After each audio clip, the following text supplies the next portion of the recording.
Hello, मैं आर्तिका शुक्ला हूँ।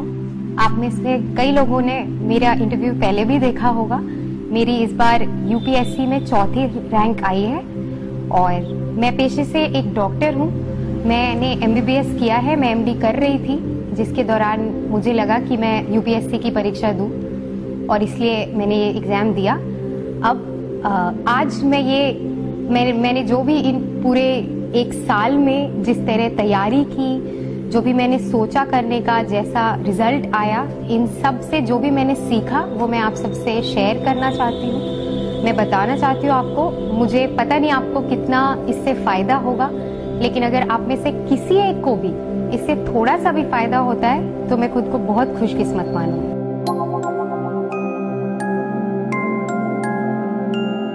शुरुआत करते हैं कि इस एग्जाम की प्रिपरेशन कब से करनी है। मुझसे बहुत सारे लोगों ने ये पूछा है, तो मैं ये कहना चाहती हूँ कि लोग आपको ऐसा कहेंगे कि आप बचपन से ये करें, स्कूल टाइम से करें, कोई एक पर्टिकुलर टाइम है जब आपको शुरुआत करनी चाहिए। मुझे ऐसा बिल्कुल नहीं लगता। मैंने शुरुआत 2014 के नवंबर में की थी और एक साल में मैंने इसकी ठीक ठाक तैयारी कर ली।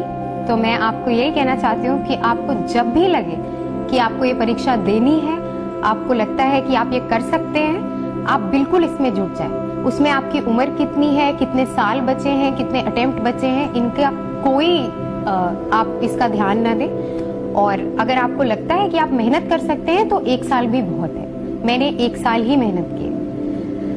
अब शुरू करते हैं। तो सबसे पहला एग्जाम, जैसा कि आपको पता ही होगा, प्रीलिम्स होता है, जो अगस्त के महीने में होता है पिछले 2 साल से। दूसरा एग्जाम इसका मेंस होता है, जो दिसंबर में होता है, और अगर इन दोनों में क्वालिफाई हो जाए तो इंटरव्यू होता है, जो प्रोबेबली मार्च से मई जून तक चलता है।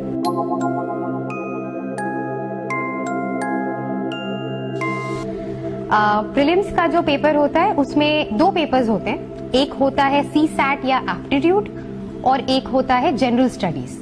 प्रीलिम्स में कोई भी ऑप्शनल सब्जेक्ट का पेपर नहीं होता है, ये पैटर्न चेंज हो गए। CSAT जो है वो क्वालिफाइंग हो गया है, तो उसमें बस अब आपको 33% ही लाने की जरूरत है, उसमें ज्यादा कुछ उसकी टेंशन लेने की जरूरत नहीं है। अगर तैयारी की बात करें, जैसे मैंने करी थी वो मैं आपसे शेयर करूंगी। पेपर जो GS का होता है उसका यूपीएससी एक सिलेबस निकालती है। उस सिलेबस को आप देखें, उसमें history, geography, economics, current event, science and technology सब कुछ होता है। एक्चुअली कोई सिलेबस होता ही नहीं है। जो भी देश में चल रहा है, जो एक जनरल वेल इन्फॉर्म्ड पर्सन को पता होना चाहिए, वो सब इस पेपर में आता है। इससे घबराने की कोई जरूरत नहीं है। मैं भी बहुत घबराती थी, पर मैं ये बताना चाहती हूँ कि अगर आप एक सिंपल सा प्रोसीजर फॉलो करें तो आपके इतने नंबर आ जाएंगे कि प्रीलिम्स में आपका सिलेक्शन हो जाए। और प्रीलिम्स में अच्छा करके बहुत अच्छी रैंक का उससे कोई ताल्लुक नहीं है।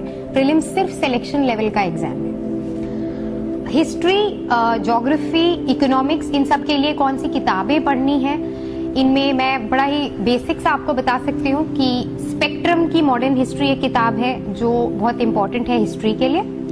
ज्योग्राफी के लिए आप एनसीईआरटीज पढ़ सकते हैं क्लास 6 से 12 तक। और इधर उधर अगर आपको थोड़ा और जानना है तो आप जीसी लियोंग भी पढ़ सकते हैं, बट उसकी उतनी जरूरत नहीं होती। और इकोनॉमिक्स के लिए अगेन आप एनसीईआरटी के 10th, 11th, 12th and 12th की किताबें पढ़ लें तो वो मोर देन इनफ नॉलेज है।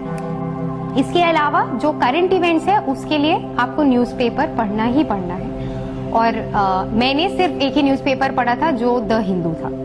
आई थिंक बहुत सारे लोग और भी न्यूज़पेपर्स पढ़ते हैं, वो आप अपने कन्वीनियंस के हिसाब से देख लें। उसके अलावा जो साइंस एंड टेक्नोलॉजी और स्पेस और डेवलपमेंट्स और ये जनरल बातें हैं, वो आपको न्यूज़पेपर के अलावा कुछ भी पढ़ने की जरूरत नहीं है। मैंने तो नहीं पढ़ी थी और उसमें ज्यादा टाइम वेस्ट करने की भी जरूरत नहीं है। मैं यही कहूंगी कि प्रीलिम्स और मेंस की तैयारी आप साथ साथ करें। दिन भर में अगर 3 घंटे आप प्रीलिम्स के लिए पढ़ रहे हैं तो मेंस के लिए 1 घंटा निकाल लें। प्रीलिम्स के वो टॉपिक ज्यादा पढ़ें जो मेंस में कोइंसाइड करते हैं। तो ऐसा करके आपकी प्रिपरेशन एक अच्छे लेवल तक आ जाएगी अगस्त में ही। इसके अलावा मैंने एक चीज जो की थी प्रीलिम्स की तैयारी में, वो था डिफरेंट कोचिंग सेंटर्स के टेस्ट पेपर्स करना। तो वो आप जरूर करें। मैंने कोई भी कोचिंग ज्वाइन नहीं की थी, मेरा कोई क्लासरूम कोचिंग का एक्सपीरियंस नहीं है। एक कोचिंग कहीं मैं गई भी थी तो मैंने 3 दिन के बाद वहां जाना छोड़ दिया था।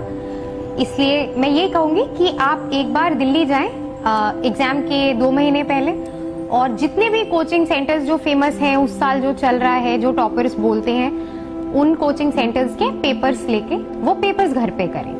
ये बहुत अच्छी प्रैक्टिस करा देता है। आप टाइम लिमिट में करें तो आपको बिल्कुल एग्जाम जैसा फील होता है। और कुछ 1-2 कोचिंग हैं जैसे इनसाइट्स ऑन इंडिया है, विजन IAS है, इनके क्वेश्चंस एक्चुअली हमारे मेन यूपीएससी के पेपर में रिपीट भी होते हैं, तो ऐसा जरूर करें। और इसके साथ CSAT के लिए ज्यादा टेंशन लेने की अब बिल्कुल जरूरत नहीं है। उसमें बड़ा ही बेसिक 10th लेवल का मैथ्स, 10th लेवल की इंग्लिश, थोड़ा सा समझदारी, कॉम्प्रिहेंशन, वो आना चाहिए। और मुझे नहीं लगता उसके लिए किसी स्पेशल प्रिपरेशन की जरूरत होती है। अगर आपको इंग्लिश में डर लगता हो तो आप इंग्लिश की कोई किताब पढ़ ले। मैंने नहीं पढ़ी थी, इसलिए मैं आपको बता नहीं सकती कि कौन सी पढ़नी। ये सब करके आपका प्रीलिम्स खत्म हो जाएगा।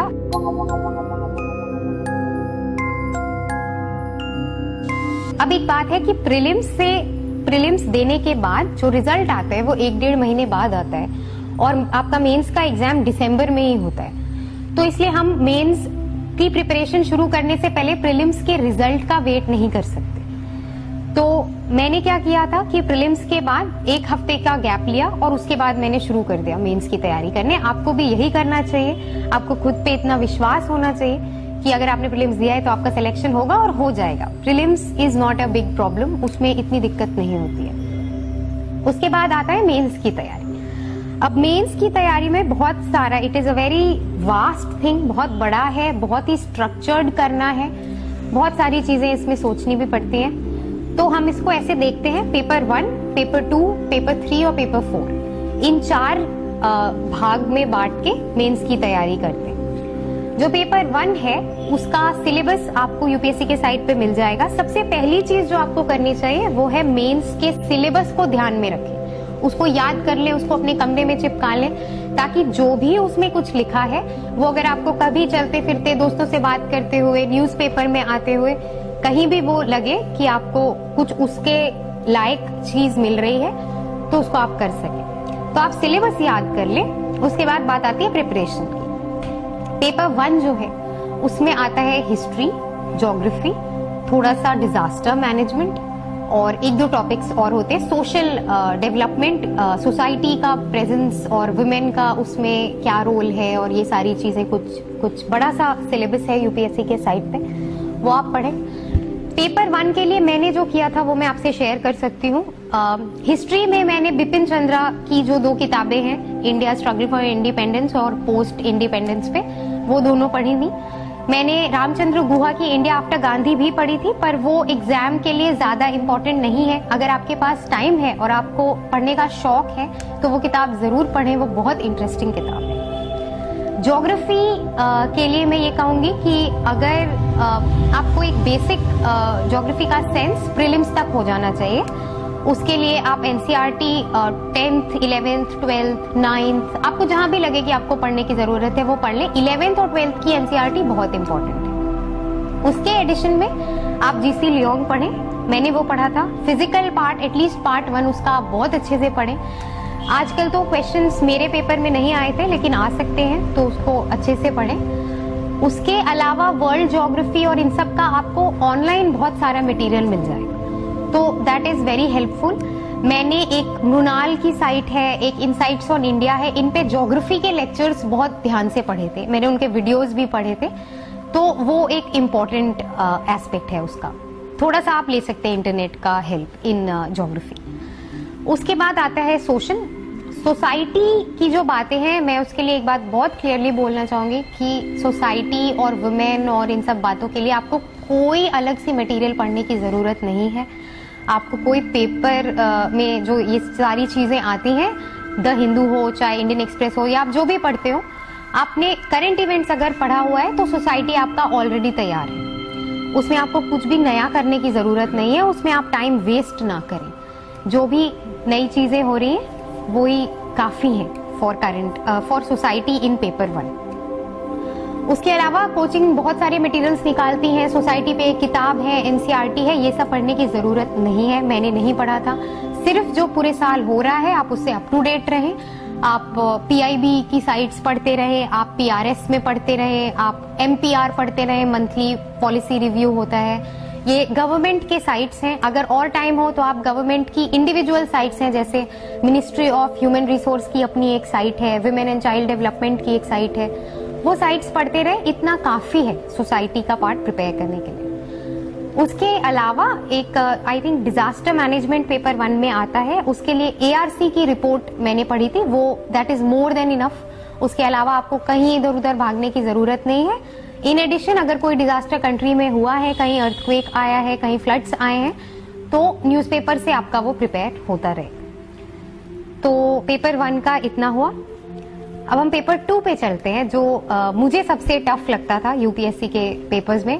That is about governance and public policy I think and social justice, और ऐसा बड़ा ही बड़ा सा पेपर है, बहुत बड़ा सिलेबस है, बट सिलेबस से डरने की कोई बात नहीं है। आपको सिलेबस याद कर ले। सबसे पहले एक बेसिक बुक जो है वो है लक्ष्मीकांत, मैंने वही पढ़ी थी प्रीलिम्स के लिए, और वही आपको मेंस के लिए भी एक बार दोहरानी होगी।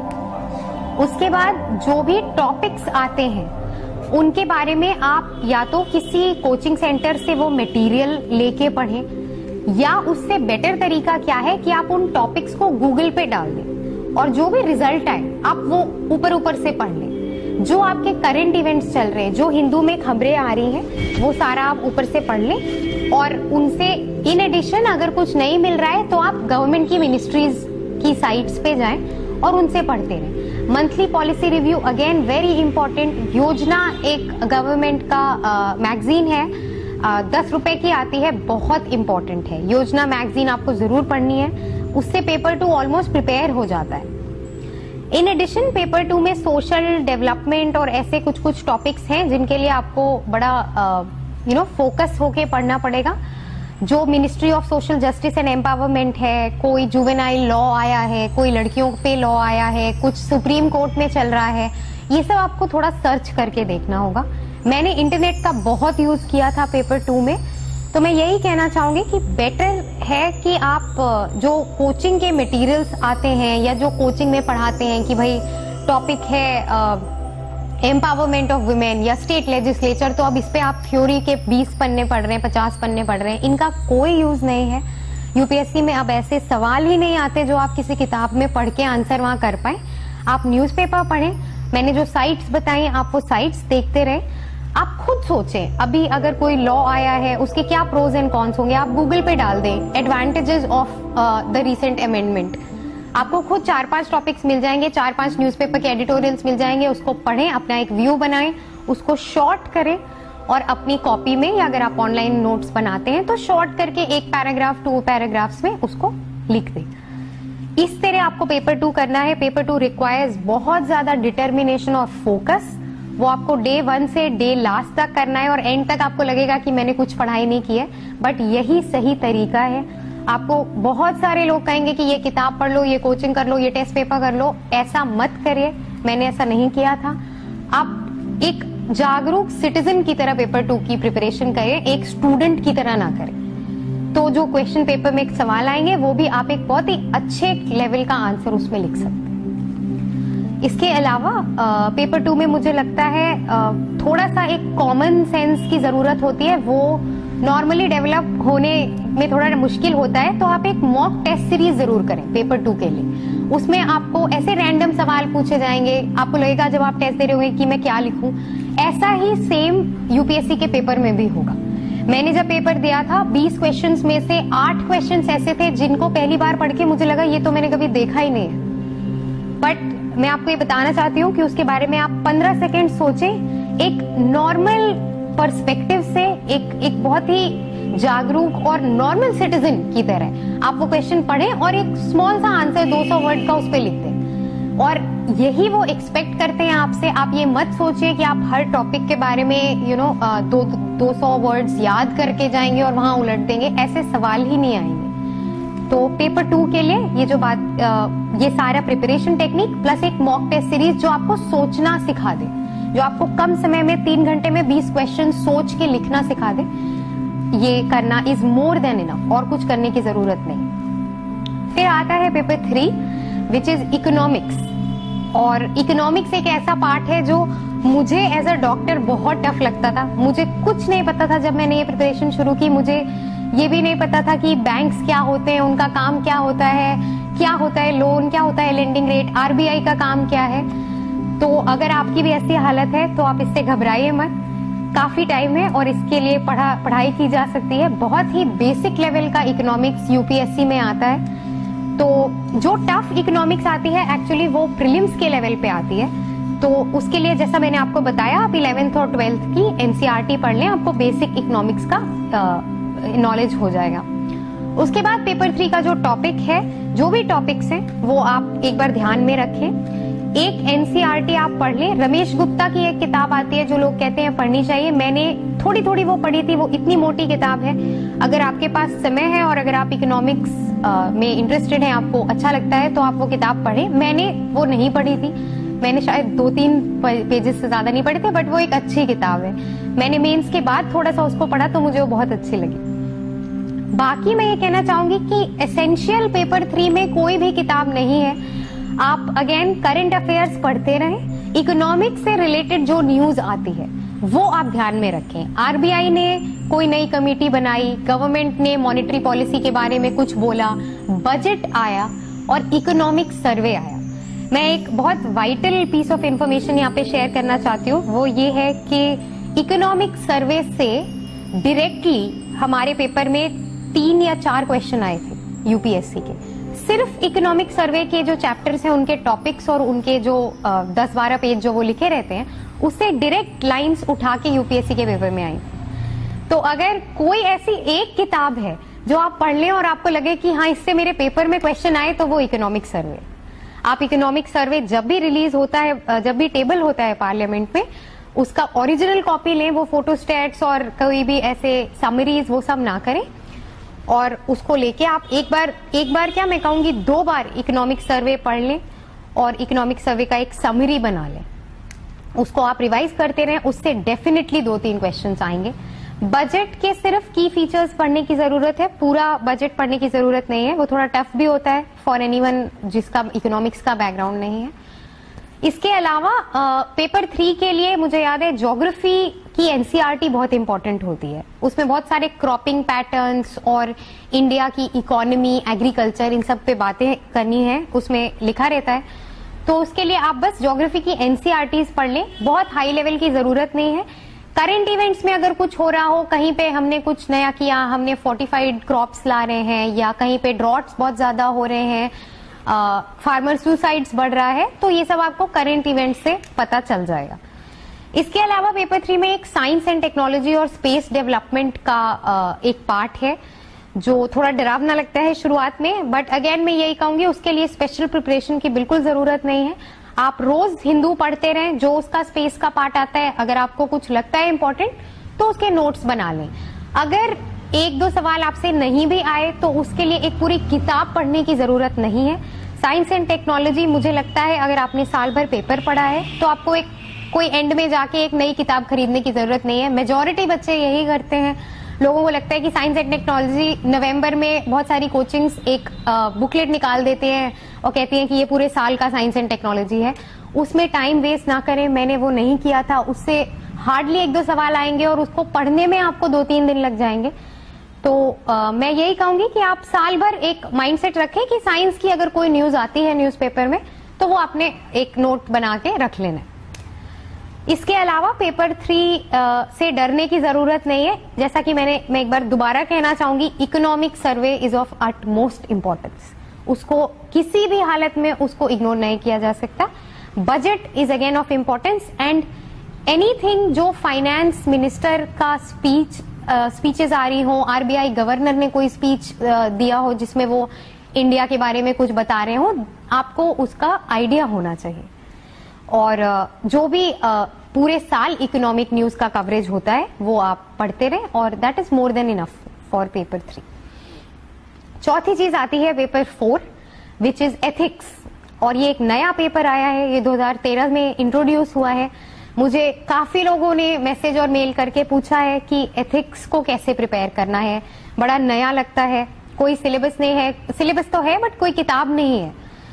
अब मैं ऑनेस्टली ये कहना चाहूंगी कि मैंने पूरे साल में एथिक्स 7 दिन से ज्यादा नहीं पढ़ा है।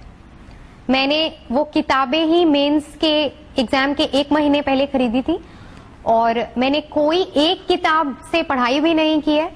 आप एथिक्स के टॉपिक्स उठाएं, आप कोई एक किताब बाजार में जाके खरीद लें, कोई भी एक खरीद लें। रिटायर्ड आईपीएस ऑफिसर्स की किताबें आ चुकी हैं, शायद मोहंती सर नाम के किसी ने भी एक निकाले है एथिक्स की किताब। आपको कोचिंग के मटेरियल्स मिल जाएंगे। कोई एक चीज आप उठा लें, जो भी टॉपिक्स हैं एथिक्स में वो आप एक बार कहीं किसी एक मटेरियल से पढ़ लें। अब इसमें मैं एक चीज कहना चाहूंगी कि एथिक्स का जो सिलेबस है, क्वेश्चन ऐसा नहीं है कि आपने वो पढ़ लिया और आप क्वेश्चन कर लेंगे। वो एक थ्योरेटिकल पेपर नहीं है। उसमें आपसे ऐसे सवाल पूछे जाते हैं कि अगर आप कहीं के अधिकारी हैं, आपको कोई रिश्वत देने आया है, आपको लगता है कि आपको रिश्वत नहीं लेनी चाहिए, तो अब आप क्या करेंगे? आपको क्या लगता है, क्या पब्लिक सर्विस इंपॉर्टेंट है या आपका पर्सनल ग्रोथ इंपॉर्टेंट है? तो ऐसे बहुत ही नेचुरल और बहुत ही रियल लाइफ प्रैक्टिकल सवाल आते हैं इस पेपर में। इस साल भी आए हैं, आप देखिएगा। इनको केस स्टडीज के नाम से वो आपको प्रेजेंट करते हैं। बड़ा ही लंबा से हिस्ट्री होती है कि आप एक आदिवासी क्षेत्र में गए, वहां पे ट्राइबल लोगों की ये डिमांड्स है, आपकी गवर्नमेंट ने आपको ये कहा है, आपके खुद के ये विचार है, अब आप वहां पे क्या करेंगे? क्या डेवलपमेंट होना चाहिए, क्या पैसे ज्यादा होने चाहिए देश में, या सोशल जस्टिस ज्यादा होना चाहिए, इकोनॉमिक डेवलपमेंट के बारे में क्या ख्याल है? बहुत ही रैंडम, जनरल, प्रैक्टिकल सवाल आते हैं एथिक्स में। किसी किताब पे डिपेंड करना एक गलती है। आप एज अ सिटीजन जो भी सोचते हो, आप एज अ पर्सन जो भी सोचते हो, वो एथिक्स में दिखना चाहिए। इसके लिए मैं बस ये कहूंगी कि आप केस स्टडीज 1-2 कोचिंग की टेस्ट सीरीज से उठा के पढ़ लें, ताकि आपको ये समझ आ जाए कि केस स्टडीज में आंसर कैसे लिखना है। आपको हर टॉपिक को, वो कई बार आपको ऑप्शंस देते हैं, तो आपको हर ऑप्शंस के प्रोज एंड कॉन्स लिखने होते हैं। आपको बताना होता है कि आप कोई एक ऑप्शन के साथ क्यों जाएंगे। ये चीजें आप किसी एक टेस्ट सीरीज का मटेरियल लेके केस स्टडीज का आंसर वगैरह देख लें कैसे लिखते हैं। किसी भी चीज को रटने या याद करने की जरूरत नहीं है। एक बार आपको लिखना आ जाए, उसके बाद आप जाएं, एक क्लीन दिमाग से जाएं एथिक्स का पेपर देने, सो के जाएं पिछले दिन, और जो आपके दिल में आए आप उस पेपर में लिख के आए। आपको अगर लगता है कि डेवलपमेंट में किसी एक के राइट जरूरी है, आप वो लिखें। आप एक बैलेंस्ड अधिकारी की तरह सोचें जब आप वो पेपर दे रहे हो। बाकी सारे पेपर्स में मैंने कहा आपको एक सिटीजन की तरह सोचना है, बट एथिक्स में आपको एक बहुत ही बैलेंस्ड पर्सपेक्टिव से, बहुत ही बिना किसी एक्सट्रीम पे गए हुए अपने आंसर्स बनाने हैं। और आपको ये सोचना है कि आप ऑलरेडी एक ऑफिसर हैं। अगर क्वेश्चन लिखा हुआ है कि आपके लिए, आपको ट्राइबल एरिया में भेजा गया है और आपको माइनिंग करवानी है या आपको वहां बच्चों को पढ़ाना है, तो आप क्या करेंगे? आप सोचें कि आप पे सच में ये रिस्पॉन्सिबिलिटी दी गई है और एक बहुत ही नेचुरल आंसर लिखे। मैं इसीलिए आपको कोई आंसर नहीं बताऊंगी, क्योंकि जो भी मैंने आंसर लिखे थे वो मेरी पर्सनैलिटी को शो करते हैं, और मुझे नहीं लगता कि मेरे आंसर लिखने से आपको कल को वो नंबर आएंगे, क्योंकि वो आप उतने कन्विक्शन से, उतने विश्वास से नहीं लिख पाएंगे। तो आपको एज अ पर्सन जो भी लगता है आप उस एथिक्स के पेपर में लिखें। अगर आप प्रिपरेशन करना चाहते हैं तो सिर्फ इंग्लिश की थोड़ी प्रिपरेशन कर लें, क्योंकि पेपर इंग्लिश में होता है, बहुत एक्सप्रेसिव होता है। वो कई बार आपको कहते हैं कि आप रियल लाइफ सिचुएशंस को डिस्क्राइब करिए। वो आपको, जैसे हमारे ही पेपर में आया था कि गांधी जी की या हमारे APJ Abdul Kalam late president की एक कोटेशन दे देते हैं, कहते हैं कि आपको क्या लगता है इससे, आप अपने जीवन में इस लाइन से क्या समझते हैं। तो अगर थोड़ी सी प्रिपरेशन करनी है तो आप एक जनरल ऐसे लोगों की बातें थोड़ा फॉलो करना शुरू करिए। स्वामी विवेकानंद हैं, कोई फॉरेन फिलोसफर है, जो आपके इंटरेस्ट के हों, उनकी बातें प्रिपेयर करें। इंग्लिश पे थोड़ा ध्यान दें और हर चीज को ऐसे सोचें जैसे आप ऑलरेडी एक पावर के पोजीशन से देख रहे हैं। बिल्कुल इसमें डरने की कोई बात नहीं है। लोग एथिक्स से बहुत घबराते हैं, उनको 60 नंबर मिल जाता है, बाकी जगह उनको 100 नंबर मिले होते हैं। मुझे लगता है इसका रीजन यही है कि उन्होंने एथिक्स को एज अ पेपर सोच लिया कि इसमें चलो पेपर क्वेश्चन उठाओ और कुछ रट लो और वो जाके वहां लिख दो। ऐसा मत करिए। आप एथिक्स को as a person, as an officer deal करिए। इसमें कोई प्रिपरेशन की जरूरत नहीं है, किसी किताब को रटने की जरूरत नहीं है। बस खुद पे विश्वास रखें और कन्विक्शन के साथ आंसर्स लिखें। आपको जो लगता है सही है आप वही आंसर लिखें, अपना रीजन दें। कोई ये नहीं कि मुझे कोचिंग में ये बताया था, किसी सर ने ये बोला था। Ethics is a test of your personality. आप क्या सोचते हैं, आपकी क्या सोच है। पेपर 4 इस चीज पे बना है, वो 250 नंबर आपकी पर्सनैलिटी पे देने वाले हैं। तो प्लीज इस पे बिल्कुल टेंशन ना लें और जैसा कि मैंने कहा अपनी सोच को डेवलप करें। इस पूरे साल बस अपनी सोच को डेवलप करें और वो पेपर जाके लिख के आए। अब हम आते हैं एसए पे, जो एक और बहुत ही स्कोरिंग सब्जेक्ट है मेंस के पेपर में। एसए में मैं ऑनेस्टली ये बताना चाहूंगी कि मैंने एसए की कोई तैयारी नहीं की थी। मैंने एक भी एसए मेंस के एग्जाम के पहले तक नहीं लिखा था। मैंने लास्ट एसए शायद स्कूल में लिखा था और फिर मैंने यूपीएससी के एग्जामिनेशन हॉल में लिखा। ये इसलिए क्योंकि मैं बचपन से नॉवेल्स पढ़ने की बहुत शौकीन हूँ। मेरी इंग्लिश पे अच्छी कमांड थी, मैं नॉवेल्स बहुत पढ़ती थी, मैंने न्यूज़पेपर पूरे साल पढ़ा था, तो मुझे एक लेवल का कॉन्फिडेंस था। अगर आपको ये नहीं है तो मैं ये कहूंगी कि आप न्यूज़पेपर्स पढ़ना थोड़ा शुरू करें। योजना मैगजीन जरूर पढ़ें, ऐसे में उससे बहुत आपको हेल्प मिलेगी। और मैंने तो नहीं किया, पर मैं ये कहूंगी कि आप ऐसे की कोई टेस्ट सीरीज ज्वाइन कर लें। अगर आपको इससे डर लगता है, अगर आपको लगता है आप लिख नहीं पाएंगे या आपका टाइम मैनेजमेंट में प्रॉब्लम होगा, तो आप ऐसे की एक टेस्ट सीरीज ज्वाइन कर लें। 5-6 एसेज एग्जाम के पहले लिख लें। कोई इसमें डरने की बात नहीं है, कोई स्पेशल प्रिपरेशन की जरूरत नहीं है। मैंने एक चीज की थी जो मैं शेयर करना चाहूंगी कि एग्जाम के एक दिन पहले, पहला पेपर हमेशा एसे होता है, तो लोग कहते हैं कि एग्जाम के एक दिन पहले पढ़ाई मत करो, जाओ सो जाओ, आराम करो। मैंने एग्जाम के एक दिन पहले शाम में कुछ इंपॉर्टेंट लोगों के कोटेशंस गूगल पे डाल के सर्च किए थे, जैसे कि मैक्स वेबर हैं for democracy, Martin Luther king हैं, गांधी जी हैं, कोई आपके फेवरेट फिलोसोफर हो, रविन्द्रनाथ टैगोर हैं, स्वामी विवेकानंद हैं, कोई भी। मैंने अपने नॉवेल्स में जिनके भी पढ़े थे, मैंने जूलियन बार्न्स और किरण देसाई, इनकी कुछ कोटेशंस ऐसे ही डाल दी थी। मुझे ये चीजें बड़ी पसंद थी पहले भी, तो मैंने उस दिन वो पढ़ी थी और मैंने सोचा था कि कोई भी ऐसे आएगा मैं कोटेशन से स्टार्ट करूंगी और कोटेशन से एंड करूंगी। और ऐसा हो गया कि जो भी एसेज आए उसमें मैंने ऐसा किया। मे बी इससे मुझे नंबर थोड़े ज्यादा मिले। तो ये एक चीज है जो आप कर सकते हैं। आप बस एक रात पहले कॉमन टॉपिक्स जैसे डेमोक्रेसी है, पेट्रियोटिज्म है, वुमेन है, वुमेन डेवलपमेंट, लिटरेसी है, इन चीजों पे आप कोट्स डाल के गूगल पे डालें और इम्पोर्टेंट और अच्छे लोगों के कोट्स 3-4 आप देख लें और अगले दिन अगर हो सके तो इसको अपने ऐसे में डालें। मुझे लगता है इससे आपके नंबर बहुत बढ़ जाएंगे। इसके बाद मैं बताना चाहूंगी एक्चुअल एग्जामिनेशन हॉल का experience, strategy of attempting, strategy of answering और ये सारी चीजें। इसके लिए एक जो प्री रेक्विजिट है वो ये है कि आप एक मॉक टेस्ट सीरीज जरूर करें।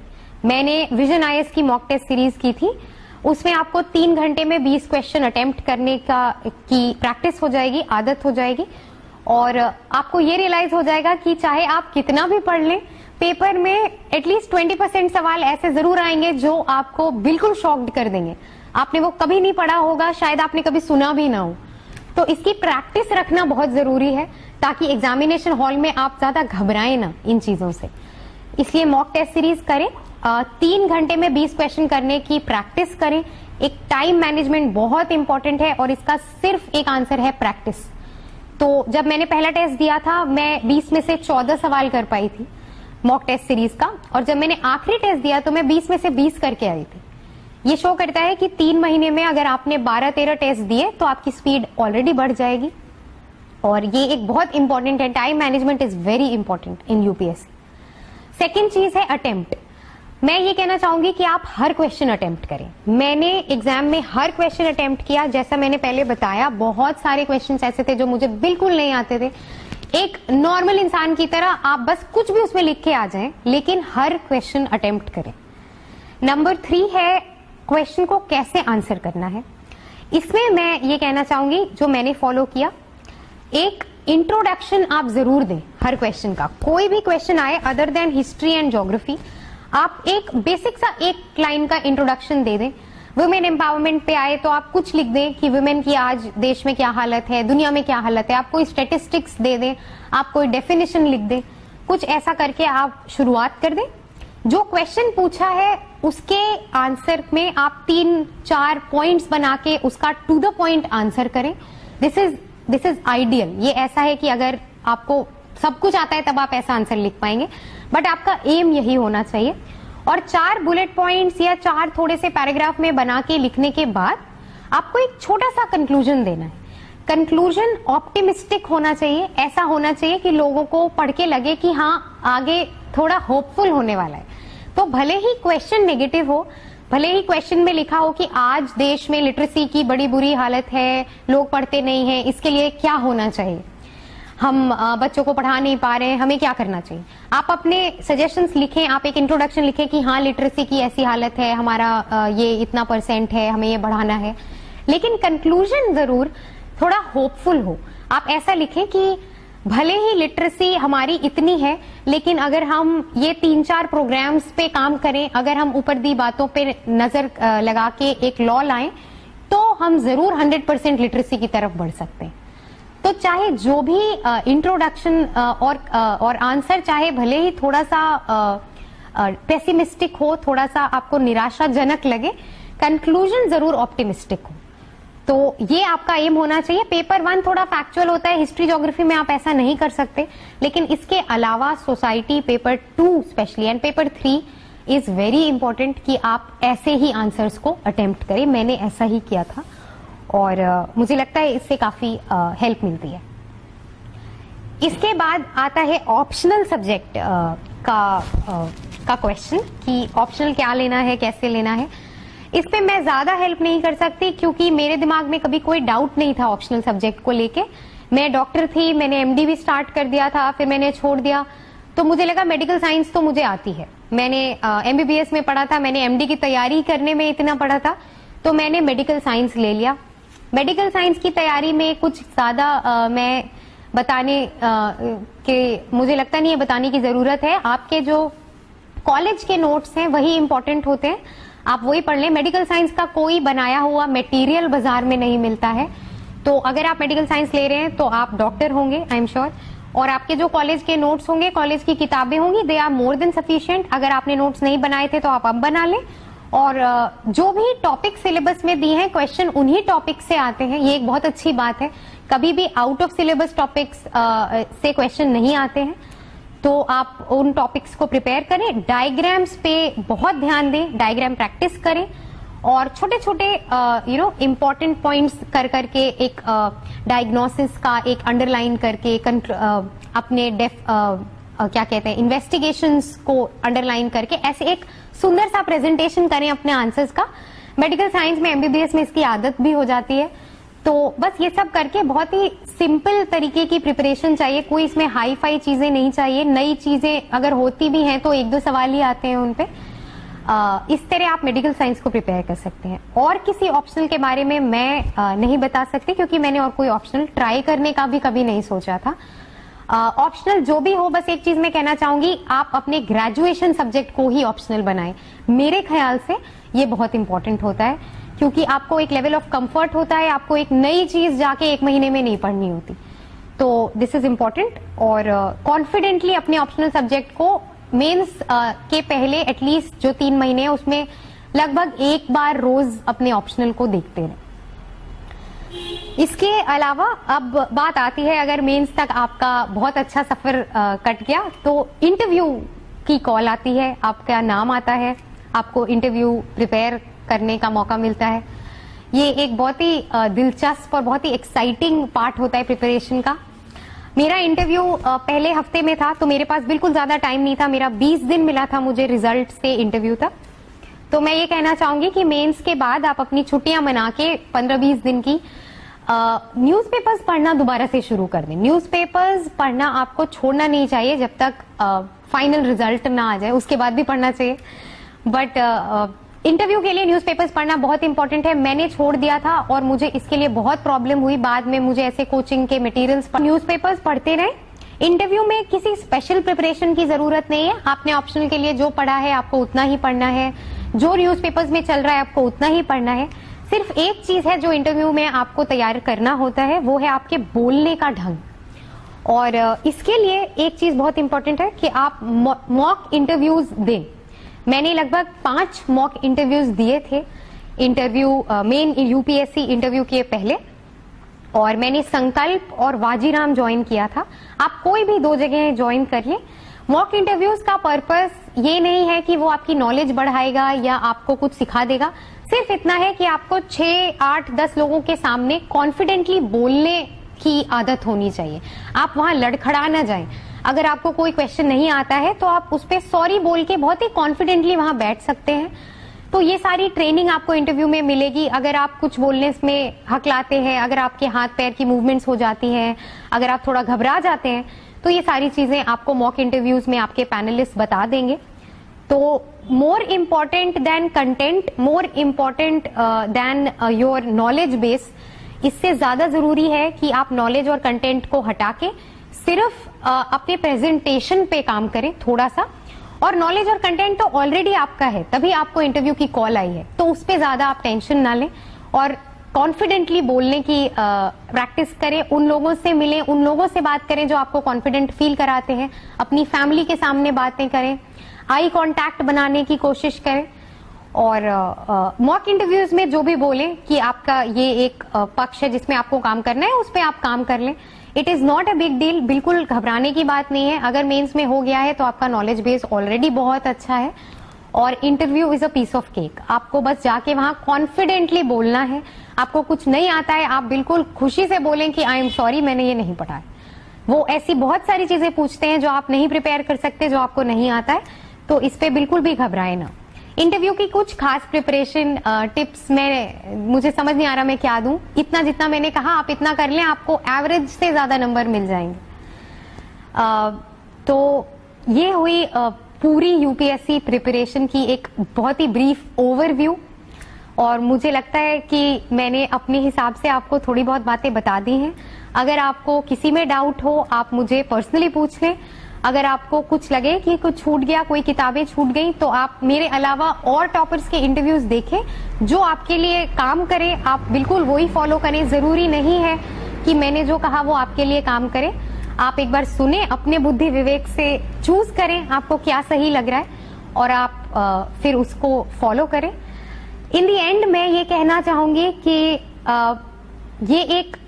ये जो परीक्षा है ये पढ़ाई और आपके नॉलेज से ज्यादा आपकी दृढ़ता और आपके निश्चय, आपके पेशेंस, आपके फोकस के एग्जाम होता है। तो इन सब से ज्यादा आप अपनी पर्सनैलिटी पे ध्यान दें। बहुत दिन आपको निराशाएं मिलेंगी, आपको कई बार ऐसा लगेगा कि मैं ये छोड़ के वापस चले जाऊं। मुझे कई बार ऐसा लगा कि मैंने बहुत गलत डिसीजन ले लिया, मैं डॉक्टर थी, मैं इधर आ गई। आपको भी ये लगेगा, आप कुछ कर रहे थे, आपने वो छोड़ के आप इधर आ गए। आपको बहुत सारी रातों में नींद नहीं आएगी, आपको बहुत ज्यादा डिप्रेशन और फ्रस्ट्रेशन होगा। इसके लिए आप तैयार रहें और इसके लिए भी तैयार रहें कि बिना इनके आपको शायद सक्सेस भी ना मिले। तो अगर बुरा लग रहा है ये नेचुरल है, अगर डर लग रहा है ये उससे भी ज्यादा नेचुरल है, पर इन सबसे ज्यादा जरूरी है आपका हिम्मती रहना। आप हिम्मत रखें, बाकी कुछ हो ना हो। आप डेली इस बात को सोचें कि अगर आपने पढ़ाई की है, अगर आपने दृढ़ता से इसका सपना देखा है, तो आपको एक दिन सक्सेस जरूर मिलेगा। पहली बार नहीं तो दूसरी बार, तीसरी बार, चौथी बार। और बड़े ही फोकस के साथ इस प्रिपरेशन में आए। बहुत इधर उधर बहुत डिस्ट्रैक्शंस होंगे। जनरल स्टडीज ऐसा है कि आपको दुनिया भर की बातों के बारे में सोचना है और ओपिनियन बनाना है। फोकस्ड रहे एग्जामिनेशन नीड्स पे और बहुत एक स्ट्रेंथ वाला बहुत इसमें चाहिए आपको। स्वामी विवेकानंद ने जैसा कहा है कि आपके नर्व्स ऑफ स्टील होने चाहिए। आपको किसी चीज से डर नहीं लगना चाहिए। आपका मेंस का एक पेपर खराब हो, आप दूसरा पेपर अच्छा करें, तीसरा खराब हो, चौथा अच्छा करें, बिना गैप के आपको 6 पेपर्स देने होंगे। उन सब पेपर्स में आपको बस स्ट्रेंथ रखनी है, पेशेंस रखना है। इंटरव्यू तक आपको अपने आप पे विश्वास रखना है। और अगर भगवान ने चाहा, अगर आपके माता पिता की ब्लेसिंग्स आपके साथ रही, तो डेफिनेटली आपका हो जाएगा, आपको सक्सेस मिलेगी। और मेरी सारी शुभकामनाएं आपके साथ हैं। I wish you all the best in your future and अगर कोई भी चीज हो जो आपको मुझसे और पूछनी हो तो please feel free to contact me. Thank you.